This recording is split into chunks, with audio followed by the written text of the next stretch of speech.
Faithfully sharing value, exploring great books worldwide. Hi, this is Sally with the Book Talk. Today I'm going to dive into The Tale of Genji by Murasaki Shikibu. Back in the early 1100s, when China was in the Song dynasty, Japan was in the Heian period, and that's when the world's first long novel was born. Yep, The Tale of Genji, which we're covering today. Written over a millennium ago in classical Japanese, this epic tells the emotional story of Genji, the son of Emperor Kiritsubo, and his descendants.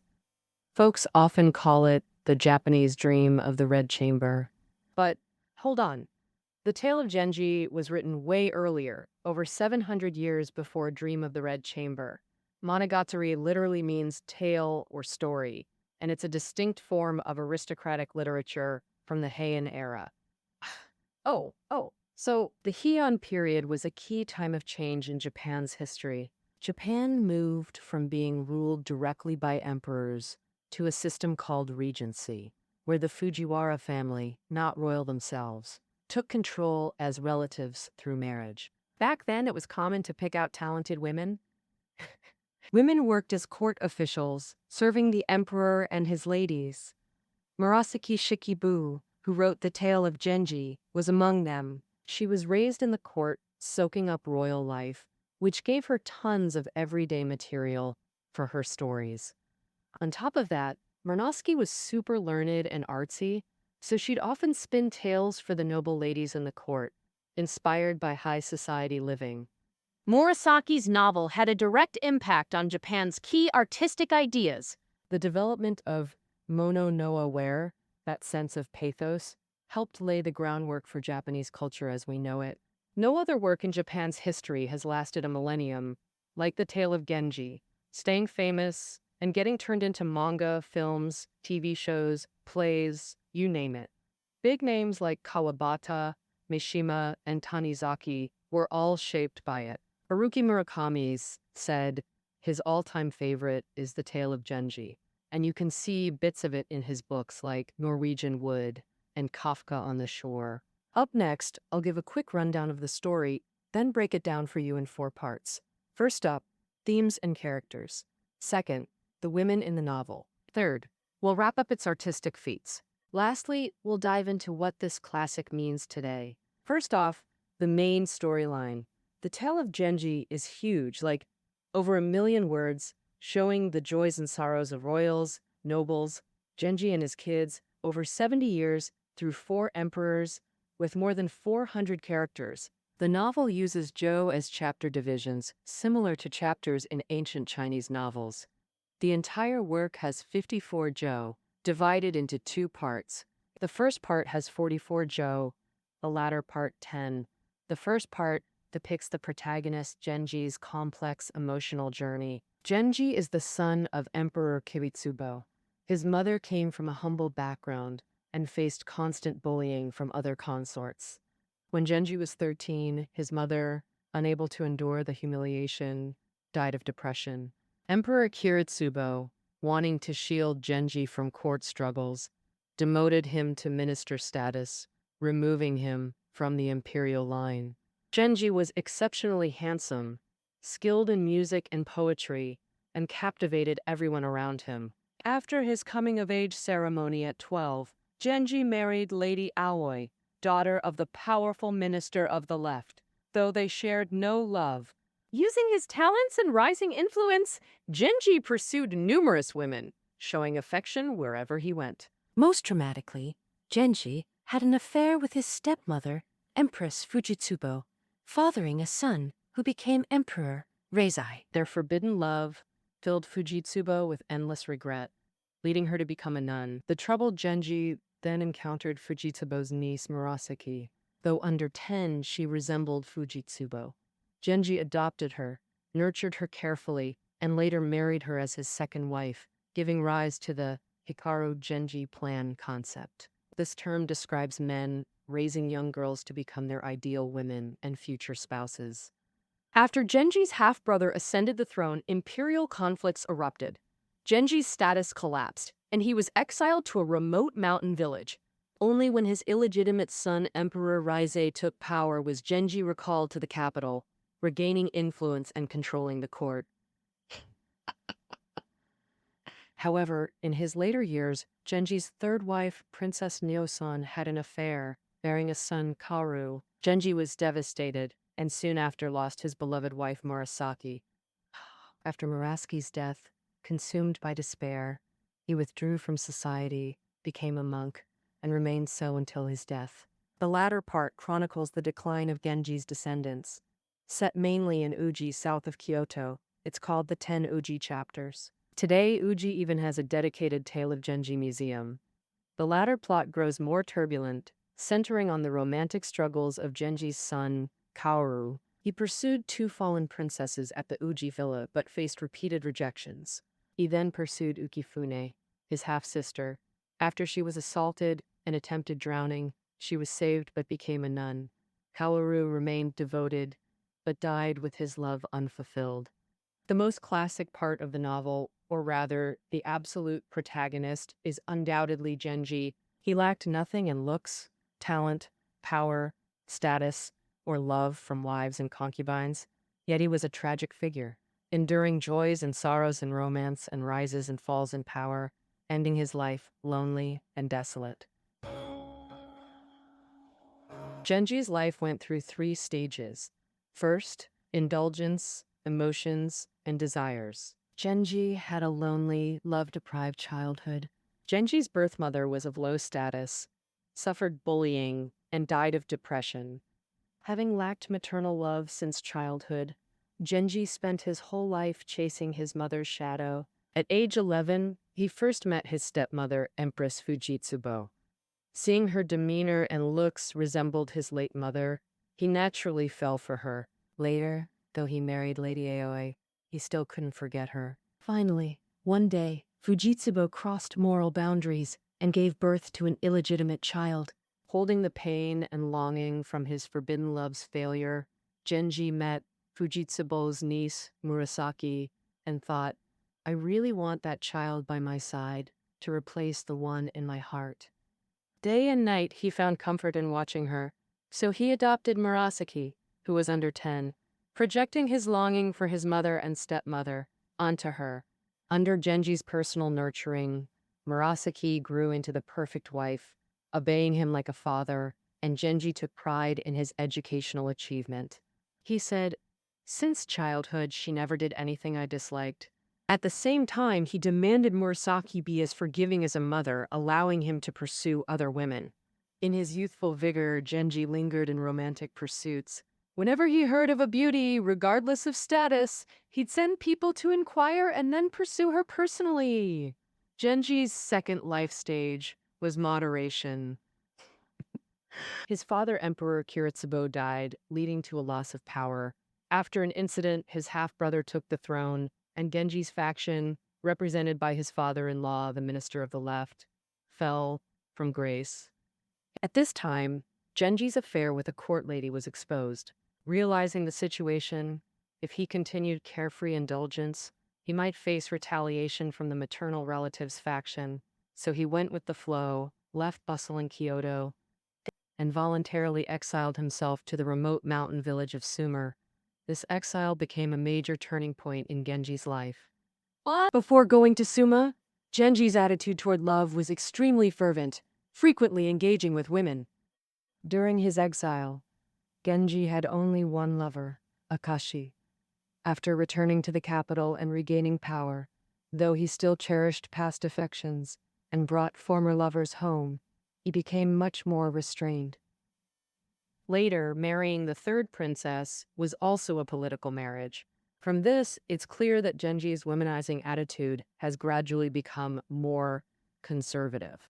The third stage is a period of reflection. Genji spent his life infatuated with various women, devoted himself to each relationship, yearning to find his true love, but he never had a clear direction or belonging, nor could he feel the loneliness inside. Only at this point, when Murasaki fell ill from Genji's excessive affairs and passed away, did Genji suddenly realize his deep love for her. Due to overwhelming grief and longing, Genji's hair turned white, and he seemed to become that lonely child again. Alone and helpless, Only now did he realize that his true love of his life was Murasaki. At this time, Genji not only lost Murasaki but also faced betrayal by the third princess. The third princess had an affair with Genji's friend Kashiwagi, giving birth to an illegitimate son, Kaoru. Thus, recalling his past mistakes, he realized his current misfortune was the price for his past immoralities and infidelities. At this point, his thoughts began to lean toward Buddhism. He said, "Though I've enjoyed wealth and luxury in this life, unmatched by others, who would have thought the misfortunes I faced surpass others? Perhaps the Buddhas and Bodhisattvas wanted me to understand life's impermanence and the treachery in officialdom, hence granting me this fate." He experienced separation from loved ones and the inability to obtain what is sought. Genji no longer clung to the secular world and decided to seek liberation through religion. Although Murasaki Shikibu wrote that, as a woman, she dared not discuss worldly affairs, beyond Genji's emotional entanglements, there are plenty of depictions of political struggles. This indirectly shows the impact of political struggles in Heian society on his fate.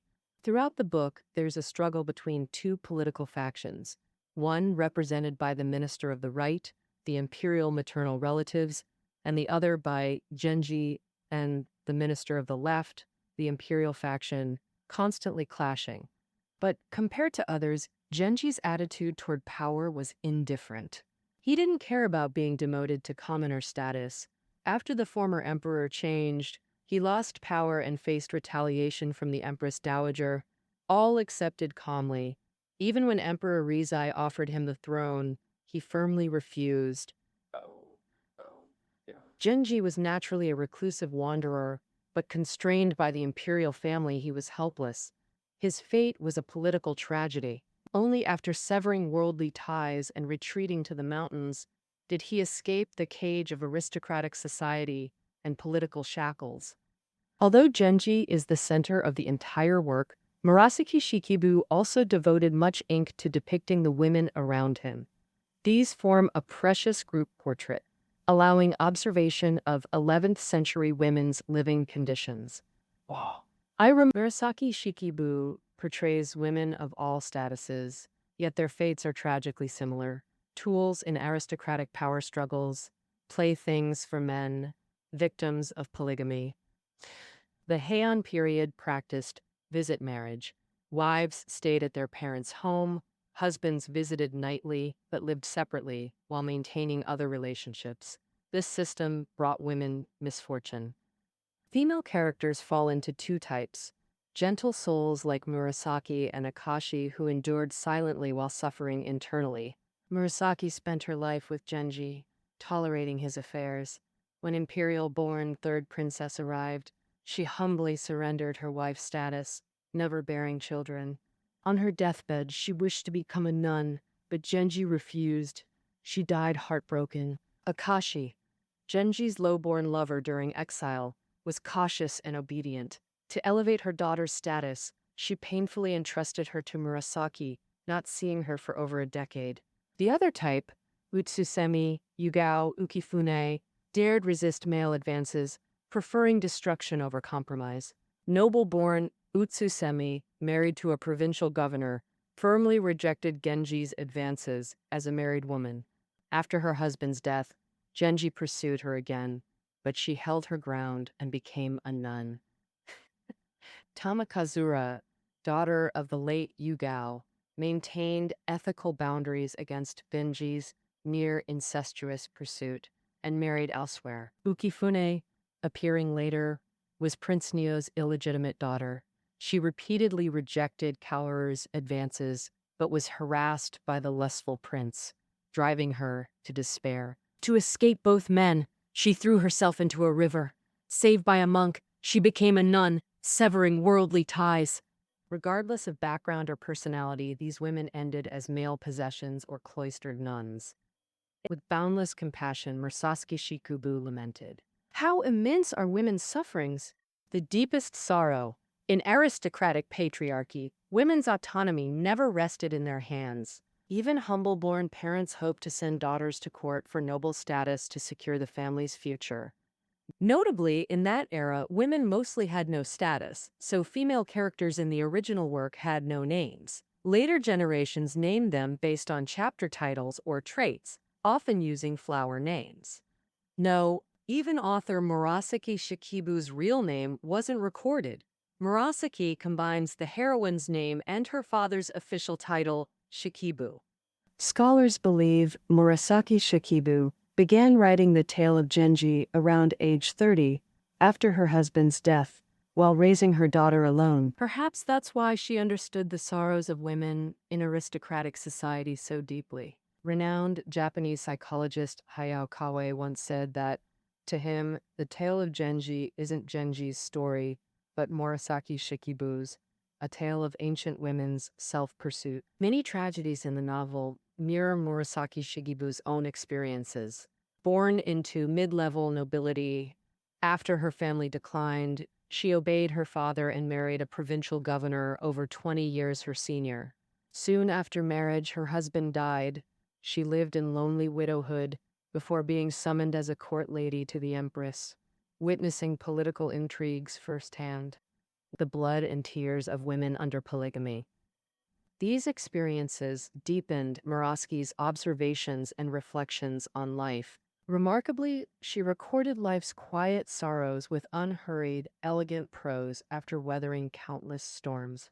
The Heian period was both the peak and a transformative era for Japanese culture. A unique wave of women's literature emerged then, with depictions of female survival and psychology becoming central themes. This phenomenon was partly due to the popularity of kana script. Early Heian formal documents required Chinese characters, traditionally reserved for men, while women used informal kana. By mid-late Heian, kana's popularity freed Japanese literature from Chinese influence, fostering native literature and enabling women writers, leading to a flourishing of female-authored works. Besides the Tale of Genji, masterpieces like Izumi Shikibu's Diary and Seishanagon's Pillow Book emerged then. These works often carried autobiographical elements, revealing women's life journeys. Murasaki Shikibu's feminist consciousness shines not only in lamenting women's fates, but through characters like Utsuzume, Yugao, and Ukifune, who shattered stereotypes. They upheld feminine dignity, transitioning from passive objects to active agents of their lives. Though endings remain tragic, their silent resistance marks female subjectivity awakening. In this sense, the Tale of Genji is truly the dawn of feminist literature in Japan and globally. Why Genji is hailed as Japanese literature's origin and pinnacle? Its key contribution, launching the mono-no-aware aesthetic era that shaped Japan's cultural spirit for millennia. What is mono-no-aware? It's emotion stirred by scenes, delicate, nuanced feelings born from observing all things. Early Heian court life was deeply influenced by Buddhism.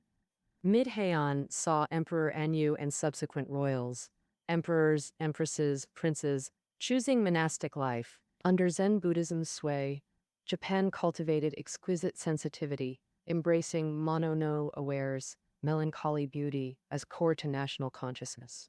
A lyrical melancholy permeates Genji, revealing a unique aesthetic that finds beauty in frailty, morbidity, and sorrow. Murasaki depicts immoral affairs as perfect mono-no-aware vessels, like Denji's scandalous taboo romance with stepmother Fujitsubo. Yet Murasaki renders this Oedipal longing with heartbreaking beauty and sorrow. Fujitsubo remained Genji's eternal first love, as unattainable as the moon reflected in water. Thus, Genji spent life seeking substitutes for her. Though pathological, these emotions feel raw and deeply moving. Post-Genji, exploring humanity through morbid, twisted depictions, became Japanese literature's signature. This mono-no-aware legacy echoes in writers like Mishima, The Temple of the Golden Pavilion, and Tanizaki, A Portrait of Shunkin, exposing ugliness and morbidity to illuminate beauty's pursuit and loss. Nobel laureate Kawabata Yasunari fused post-war societal critique and Western techniques with traditional mono-noa, where drawing direct inspiration from Genji. In his view, the elegance and mono-no-aware of the Heian period form Japan's aesthetic tradition. From grand seasonal cycles to tiny plants, all become vessels for emotional projection. In all of the Tale of Genji, Chapter 41 undeniably expresses Mono no Aware most profoundly. The single quote cloud-hidden chapter, meant to depict Genji's death, is uniquely blank, only a title with no text. Reasons for this omission vary. Some say it was lost, others claim Murasaki avoided describing yet another death. Murasaki Shikibu couldn't bear to write the sorrow of Genji's passing. Some argue it was intentional, using silence instead of words. Regardless, this blank chapter radiates profound sadness, surpassing words, the ultimate expression of Mono no Aware. Genji's stylistic innovations are widely acknowledged. It pioneered blending storytelling with traditional waka poetry, Japan's native poetic form. Influenced by Tang styles, Murasaki came from literary nobility. Her grandfather, brother were renowned poets. Her father excelled in Chinese poetry, inheriting classical traditions. Initially forbidden from studying with her brother as a woman, she eavesdropped on Tang poetry lessons behind screens. Soon answering questions better than him, she gained her father's permission to learn. Well-versed in Chinese classics, deeply influenced by Baizhui, quoting him over 90 times, she mastered conveying subtle emotions through elegant verse. Genji contains 795 waka poems, channeling intense emotions through natural imagery, mountains, moons, rivers. Exchanging poems was a quintessential courtship ritual among Heian nobility, revealing nuanced romantic tensions. Genji's connection to China extends beyond Tang poetry. After Tang's collapse, Japan halted official envoys, yet private trade continued during Murasaki's writing. Thus, Murasaki's depictions feature Chinese imports, silks, spices, horses, acquired by aristocrats. These luxuries symbolized elite refinement at the time. Comparisons between the Tale of Genji and Dream of the Red Chamber remain a hot topic in Sino-Japanese literary studies. Even though they were written over 700 years apart, their depictions of aristocratic life across different eras and cultures share striking similarities. And both Murasaki Shikibu and Chao Shui-kin lament the tragic fate of women, but in portraying emotions, Genji is charmingly roguish, reckless and passionate, openly using women to fill his inner void, showing a carefree attitude. Plus, marriages back then were often political alliances based on practical interests, while Jia Bayu is more restrained, valuing emotional and spiritual bonds, steadfastly devoted to his pure love for Lin Dai-yu, even though both center on romance. In The Tale of Genji and Dream of the Red Chamber showcase completely different aesthetic tastes and value orientations. Dream of the Red Chamber starts from ethics, emphasizing the unity of goodness and beauty, with goodness as its core aesthetic foundation, whereas The Tale of Genji is rooted in Japanese Zen Buddhist thought, pursuing truth in everyday life.